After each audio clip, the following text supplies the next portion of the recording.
Deixa eu adivinhar uma coisa sobre você. Em algum momento dessa semana, você olhou para sua casa e pensou que precisava de um lugar maior. Talvez tenha sido quando abriu o guarda-roupa e não conseguiu enfiar mais nada ali dentro. Ou quando tropeçou naquela caixa que está no corredor há meses, porque não tem onde guardar. Ou quando olhou para a cozinha e viu que não sobra 1 centímetro de bancada livre. E aí, você começa a sonhar. Sonha com aquele apartamento maior, com a casa com mais um quarto, com o closet espaçoso, com a despensa que cabe tudo, com a garagem onde dá para guardar as coisas que não tem lugar. Esse sonho parece a solução de todos os seus problemas, né? Se tivesse mais espaço, tudo estaria organizado. Se tivesse mais um cômodo, nada ficaria amontoado. Se a casa fosse maior, a vida seria mais leve. Só que eu preciso te contar uma verdade que talvez você não queira ouvir. O problema não é o tamanho da sua casa. O problema é a quantidade de coisas que você tem dentro dela. Eu sei que isso dói de ouvir, porque é mais fácil culpar os metros quadrados do que olhar para o nosso próprio comportamento de consumo. É mais confortável sonhar com uma casa nova do que encarar as gavetas cheias de coisas que a gente nem lembra que tem. Mas hoje eu quero te mostrar uma outra perspectiva. Uma que pode te poupar anos de frustração, muito dinheiro gasto com mudança e, principalmente, te dar paz dentro do espaço que você já tem. Vou te contar uma história que eu vejo acontecer o tempo todo. A família está morando num apartamento de 2 quartos. Está apertado, cheio de coisa, armários transbordando. Eles se esforçam, juntam dinheiro, fazem financiamento e finalmente conseguem comprar uma casa maior. 3 quartos, quintal, garagem, área de serviço. No começo é um alívio. Finalmente tem espaço para tudo. As coisas se espalham pelos cômodos novos. Os armários ficam organizados. A garagem vira depósito. Parece que todos os problemas foram resolvidos. Passa 1 ano, 2 anos, 3 anos, e adivinha o que acontece? A casa maior está tão apertada quanto o apartamento antigo. Os armários estão transbordando de novo. A garagem não cabe mais o carro. O quarto extra virou depósito de bagunça. E a família está olhando para a casa pensando: precisamos de um lugar ainda maior. Isso tem um nome. Chama Lei de Parkinson aplicada aos objetos. A quantidade de coisas que a gente acumula se expande para ocupar todo o espaço disponível. Não importa se você tem 50 metros quadrados ou 500. Se o comportamento não mudar, o resultado é sempre o mesmo. É como tentar resolver um vazamento colocando mais baldes. Você pode colocar 10, 20, 50 baldes, mas enquanto não consertar o cano, a água vai continuar entrando. O espaço maior é o balde. O excesso de coisas é o vazamento. E enquanto você não resolver a raiz do problema, vai ficar correndo atrás de mais espaço para sempre. Mas como a gente chega nesse ponto? Como a casa fica tão cheia assim? A resposta é simples. As coisas entram muito mais rápido do que saem. Pensa na sua rotina. Toda semana você vai ao mercado e volta com sacolas. De vez em quando passa numa loja e compra alguma coisinha. Chega encomenda dos sites. Os filhos ganham brinquedos. Você ganha presentes, pega brindes, guarda embalagens bonitas. Separa potes de sorvete, acumula sacolas plásticas. Cada uma dessas coisas parece pequena, um objeto aqui, outro ali, mas soma tudo no final do mês, soma no final do ano, soma em 5 anos, 10 anos morando no mesmo lugar. E agora pensa, quantas coisas saíram da sua casa nesse mesmo período? Quantas você jogou fora, doou, vendeu, se livrou de verdade? A conta não fecha, entra muito mais do que sai. E o resultado é uma casa cada vez mais cheia, cada vez mais apertada, cada vez mais sufocante. E não é culpa sua. A gente vive numa sociedade que empurra consumo para cima da gente o tempo todo. Propaganda em todo lugar, promoção imperdível, frete grátis, parcela em 10 vezes. Você merece. Aproveite, compre agora. É uma enxurrada constante dizendo que você precisa de mais coisas para ser feliz, para ser organizada, para ter uma casa bonita. E a gente vai comprando, achando que cada objeto novo vai resolver alguma coisa. Mas não resolve. Só ocupa espaço, só pede atenção. Só exige limpeza, organização, manutenção. Cada objeto que entra na sua casa cobra um preço, mesmo que você não perceba. Agora, eu quero te falar sobre algo que a gente não costuma pensar, o peso invisível que os objetos têm. Todo objeto na sua casa ocupa espaço físico, isso é óbvio, mas ele também ocupa espaço mental. Cada coisa que você possui pede um pedacinho da sua atenção, mesmo que você não perceba conscientemente. Aquela pilha de roupas para passar. Aquela caixa que você precisa organizar um dia, aquele concerto que está pendente, aquele presente que você ganhou e não sabe o que fazer, aquela gaveta que trava toda vez que abre, tudo isso fica rodando na sua mente como abas abertas no computador. Você não está pensando ativamente nelas, mas estão ali, consumindo energia, deixando tudo mais lento. Pesquisas mostram que ambientes cheios de objetos aumentam o nível de cortisol, que é o hormônio do estresse.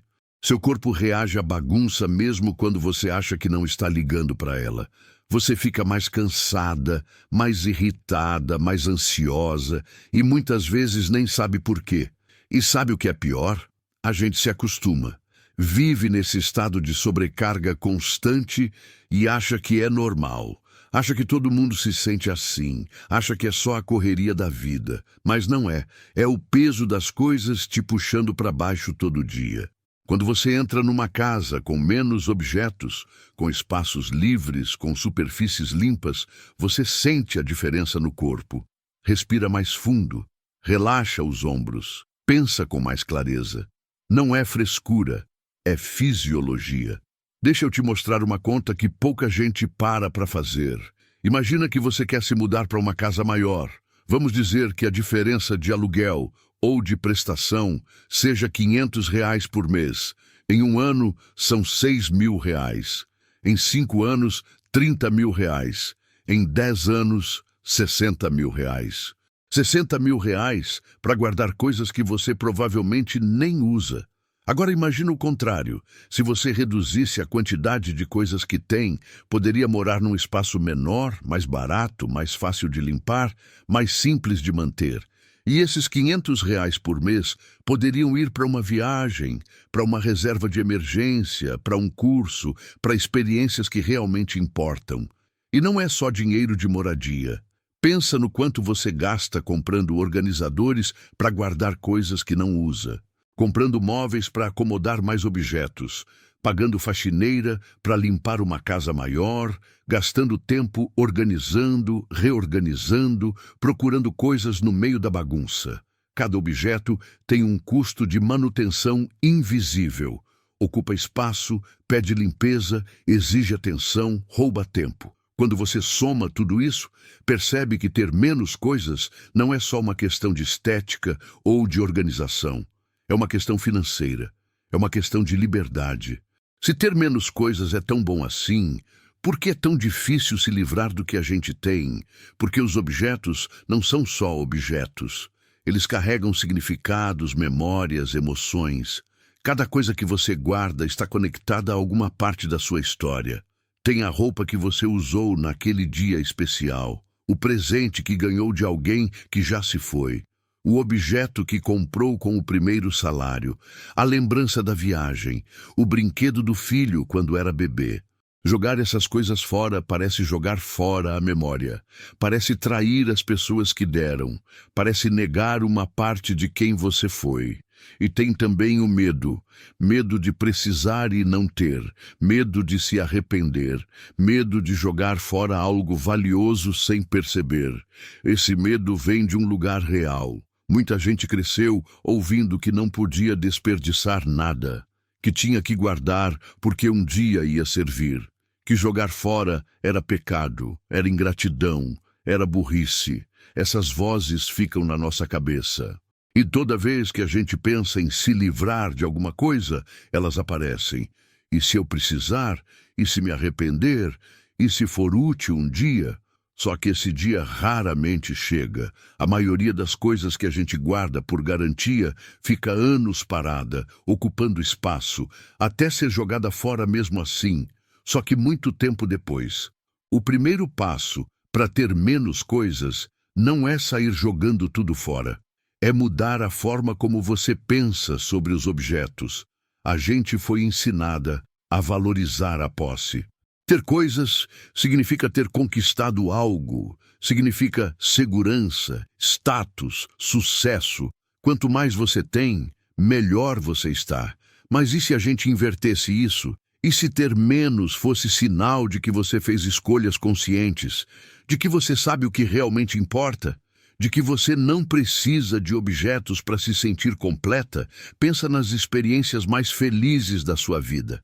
Provavelmente não envolviam coisas. Envolviam pessoas, momentos, conexões. Aquele abraço, aquela risada, aquela tarde de sol, aquela conversa que durou a noite toda. Os objetos são ferramentas. Estão ali para servir a vida, não para ser o centro dela. Quando a gente inverte isso, quando começa a viver em função das coisas, perde o sentido. Eu não estou dizendo para você virar minimalista radical e morar com uma mala só. Estou dizendo para você questionar cada objeto que entra e permanece na sua casa. Ele serve para quê? Ele te ajuda como? Ele merece o espaço que ocupa na sua vida? Agora vamos para a parte prática. Como reduzir a quantidade de coisas sem surtar no processo? Primeiro, não tente fazer tudo de uma vez. Desapegar é um processo emocional, não só físico. Se você tentar resolver tudo num fim de semana, vai cansar, vai se frustrar e provavelmente vai desistir. Começa por uma gaveta, uma prateleira, uma caixa, algo pequeno que você consiga terminar em 1 hora. A sensação de completar um espaço te dá energia para continuar. Segundo, usa a regra do 1 ano. Se você não usou aquele objeto no último ano, provavelmente não vai usar no próximo. Exceções existem, claro. Roupas de ocasiões especiais, ferramentas específicas, itens sazonais. Mas para a maioria das coisas, 1 ano é tempo suficiente para saber se tem utilidade real. Terceiro, separa em categorias. Não vai cômodo por cômodo, vai por tipo de objeto. Junta todas as roupas num lugar só e decide. Depois todos os livros. Depois todos os utensílios de cozinha. Assim você vê a quantidade real que possui e consegue fazer escolhas melhores. Quarto, faz 3 pilhas. Uma para ficar, uma para doar, uma para jogar fora. E aqui vai uma dica importante. A pilha de doar precisa sair da sua casa em no máximo 1 semana. Se ficar ali parada, você vai começar a resgatar coisas. Leva logo para algum lugar. Igreja, ONG, brechó, qualquer lugar que aceite. Quinto, fotografa o que tem valor sentimental. Aquele desenho do filho, a carta antiga, o objeto que te lembra alguém. Você pode guardar a memória sem guardar o objeto físico. A foto ocupa 0 espaço e preserva a lembrança do mesmo jeito. De nada adianta tirar coisas da casa se elas continuam entrando no mesmo ritmo de antes. Você vai ficar nesse ciclo infinito de desapegar e acumular, desapegar e acumular. Então a segunda parte do trabalho é controlar o que entra. Antes de comprar qualquer coisa, faz 3 perguntas. Primeira, eu realmente preciso disso ou só quero? Segunda, tenho onde guardar isso sem apertar o que já existe? Terceira, estou disposta a me livrar de algo para dar espaço a isso? Essas perguntas parecem simples, mas mudam tudo, porque te obrigam a pensar antes de agir. E muitas vezes, só de parar para pensar, você percebe que não precisa daquele objeto. Outra coisa que ajuda muito, espera 48 horas antes de comprar algo que não seja essencial. Coloca no carrinho, fecha o site e espera 2 dias. Se depois desse tempo você ainda quiser, aí compra. Mas na maioria das vezes, o impulso passa e você percebe que não precisava. E cuidado com as promoções. Nada é economia se você não ia comprar de qualquer jeito. Comprar 3 pelo preço de 2 só vale a pena se você realmente precisava de 3. Senão, você gastou dinheiro e ocupou espaço com algo que não fazia falta. Agora, vou te contar a parte boa. Quando você reduz a quantidade de coisas, sobra espaço. Espaço físico e espaço mental. E esse espaço não precisa ser preenchido com mais coisas. Pode ficar vazio. Vazio é bom. Vazio é respiro. Vazio é possibilidade. Uma bancada livre na cozinha significa facilidade para cozinhar. Uma sala com menos móveis significa espaço para a criança brincar. Um armário com folga significa roupa que não amassa. Uma mente sem tantas preocupações materiais significa energia para o que realmente importa. E sabe o que mais? Limpar uma casa com menos coisas é muito mais rápido. Organizar leva metade do tempo. Achar o que você precisa é instantâneo. O dia a dia fica mais leve, mais fluido, mais simples. Eu sei que parece difícil de acreditar quando você está no meio do caos. Quando cada canto da casa está cheio e você não consegue nem imaginar como seria diferente. Mas é possível. Muita gente já fez essa transformação e nunca mais quis voltar atrás. No final das contas, o que a gente quer é uma casa que seja nosso refúgio. Um lugar para descansar, para recarregar, para viver momentos bons com quem a gente ama. Mas quando a casa está cheia demais, ela faz o contrário. Ela cansa em vez de descansar. Ela estressa em vez de acalmar. Ela exige em vez de acolher. A questão não é ter uma casa maior para caber mais coisas. É ter menos coisas para caber na sua vida. É fazer escolhas conscientes sobre o que merece ocupar seu espaço, seu tempo, sua energia. Cada objeto que você decide manter deveria te trazer alguma coisa. Utilidade prática, beleza que te alegra, memória que te aquece. Se não traz nada disso, está só ocupando lugar. E esse lugar tem valor. Esse lugar poderia ser espaço livre, poderia ser leveza, poderia ser paz. Quando você entende isso de verdade, para de sonhar com uma casa maior e começa a construir uma vida mais leve dentro do espaço que já tem. E isso, eu te garanto, vale muito mais do que qualquer metro quadrado a mais. A gente começou esse papo falando sobre aquele sonho da casa maior, aquela fantasia de que mais espaço resolveria todos os problemas de organização. E agora você sabe que não é bem assim. Que a quantidade de coisas se expande para ocupar qualquer espaço disponível. Que o problema não está nos metros quadrados, está no excesso que a gente acumula. Que cada objeto cobra um preço invisível de atenção, energia e dinheiro. Você aprendeu que desapegar é um processo, não um evento. Que controlar a entrada é tão importante quanto fazer a saída. E que o espaço vazio não é desperdício, é liberdade. A casa que você tem hoje pode ser suficiente, pode ser até mais do que suficiente. Depende do que você escolhe colocar dentro dela e do que você escolhe deixar ir embora. E essa escolha é sua, todo dia, em cada compra que faz ou deixa de fazer, em cada objeto que guarda ou decide doar, em cada decisão de viver com mais leveza ou continuar carregando peso. A casa maior pode esperar, a vida mais leve pode começar agora. Agora me conta uma coisa, qual é o cômodo da sua casa que mais te dá aquela sensação de sufoco? Aquele lugar que você olha e pensa que precisava de mais espaço? Comenta aqui embaixo porque eu quero saber qual é o maior desafio de vocês. E quem sabe seu comentário não vira tema de um próximo vídeo, hein? Estou esperando.